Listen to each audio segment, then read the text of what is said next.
Hey, what's up you guys? This is Rob from A Gay Guy Plays, and today on the three-way, we're pulling out our dirtiest tricks when we take a look at Loki. So, I know it's a long time coming, especially since Loki is definitely my most used frame. You've seen him work his magic, disarming enemies in the stand spotlight, and he's the farmer responsible for all of the forma used on the overkill. When played right, he's easily one of the best warframes in game. So today, we're going to be taking a look at a couple of my favorite builds for him, starting off with the beginner's basic build, then moving on to his extended duration stealth, and finishing with a group-friendly Radial Disarm build. Just do keep in mind that unlike my formulaic approach on the overkill, modding warframes is a bit more free-form, tailoring them to the needs of the moment, so feel free to use these as a starting off point for you, and experiment to see what you like the best. So, as a bit of a preface, my classic Loki is currently running with 3 forma, and my Loki Prime only needs 1 in order to get the same polarities. And as always, both of them do run with the standard Auric and Reactor. In the classic, I added in 2 D slots and a dash, which gives you the ability to slot some high-cost corrupted mods, but let's start with the basics. The first set starts off with all of his abilities equipped, then slotting in what I consider to be must-haves: Redirection, Vitality, and Flow. Now, Redirection and Vitality are quite important as Loki has very poor base stats, making him a bit squishier than some of the other frames out there.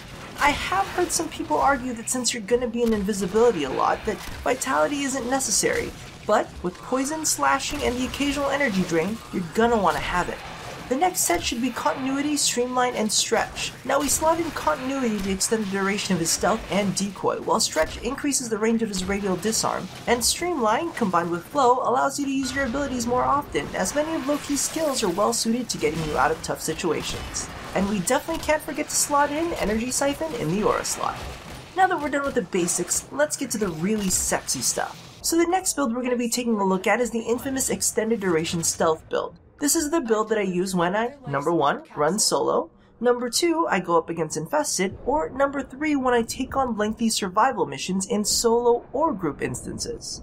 So straight off the bat, we have a couple mods making a reappearance. However, we've swapped out Radial Disarm and Switch Teleport, and added in the power duration mods Constitution and Narrow Minded. I've also swapped out Stretch and added in Equilibrium for added survivability. A couple other feasible mods to place in the Equilibrium slot are Vigor to buff up his base stats, Natural Talent to speed up his invisibility, and if you're willing to drop Decoy, you can toss in a Quick Thinking. The only mod that I can really see people looking into that I would have to lead you away from is Rage. Loki is not the kind of warframe that can take much damage, so while it may seem like a good idea to get yourself some energy back, you'll most likely be dead before you're able to get the invisibility animation off. So, as you can probably tell, the focus of this build is to extend the duration of Loki's stealth to ludicrous levels. Now, I do include Decoy for the following reasons. Number 1, in solo survival missions, due to the lengthy duration of stealth, enemies may lose track of you, especially if you're running from room to room. Now, I'm not a game code programmer, but what I've noticed is that enemies tend to be attracted to the last area you were visible in. So, if you're stealthing through multiple rooms to a tile set that's got a bunch of oxygen pods, then enemies may be spawning 2 rooms over instead of the room you just arrived in, meaning that you'll have to wait for stealth to drop in order for them to register you in your proper room, or you could just drop a decoy.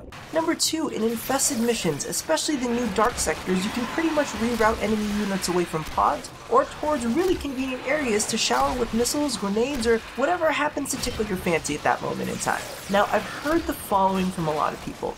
Decoy doesn't seem to attract enough attention and just dies too fast to be usable. Then clearly, you're not doing it right. Decoy is one of those skills that takes a bit of finesse to work out. Placement is a huge factor in its effectiveness, and if you don't bother to spend the time testing out good placements, then it's really not the ability's fault. Guess whose fault it is? I'm not gonna say it, but you know whose fault it is. Now, I can't cover every single placement in the world, because it changes from map to map and from faction to faction. So until I've got some spare time to put together a video, I will leave a link in the description below to an article that'll give you a good idea of how it works. Okay, so that's enough of that. Let's move on to the next build. This one is a more group-focused build that not only stretches the range of Radial Disarm to ludicrous levels, but allows you to cast it for about 25 energy, less if you're using the Arcane Essence Helm. Now, I usually run this build in non-infested missions that require a group, like defense and mobile defense, and at higher levels I run a slightly different variant depending on the group makeup. So again, there are several mods that I've carried through from the base build, but we have tossed Switch Teleport out and slotted in and overextended, then set aside Decoy to make space for fleeting expertise. Really really minor changes, but completely redefines gameplay. The big theme here is working with your group. You need to shift your mentality from solo mode to realizing that improving your group survivability also increases yours. Fleeting expertise cuts down invisibility's duration to 10 seconds, which can be a bit painful, but is a worthwhile trade-off for the ability to repeatedly disarm enemy units that heavily rely on their ranged weaponry to deal damage. While it's not the focus, invisibility still does play a big role in allowing you to get in and out of bad situations, get into a good position for Radial Disarm, or res up teammates that make bad life decisions. Now I did say that I run a variant of this build where I swap out the fleeting expertise and add decoy back in. Having or not having decoy is highly dependent on what frames the rest of your group are planning on bringing, as well as the type of mission you're running. Having Vauban or Nyx in the squad pretty much negates the need for decoy, while Hydroid, Frost, and Ember can make for some very fun interactions.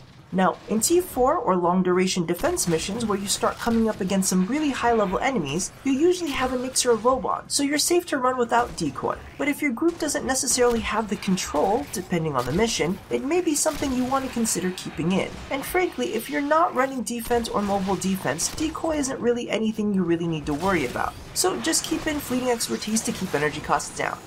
So there's about a million more things that I could ramble on about when it comes to Loki and his new sexy prime variant. But this is just the 3-way. The builds are done, and for now, so am I. Thank you all for watching another episode of the 3-way. Now it's a bit old, but I'm gonna link the rundown I did on Loki as most of the information is still pertinent, as well as the fanboying I did when the Loki Prime was released. Now don't forget to do the thing that I asked you to do at the end of every one of these, and as always, stay tuned to watch me turn more tricks here at A Gay Guy Plays.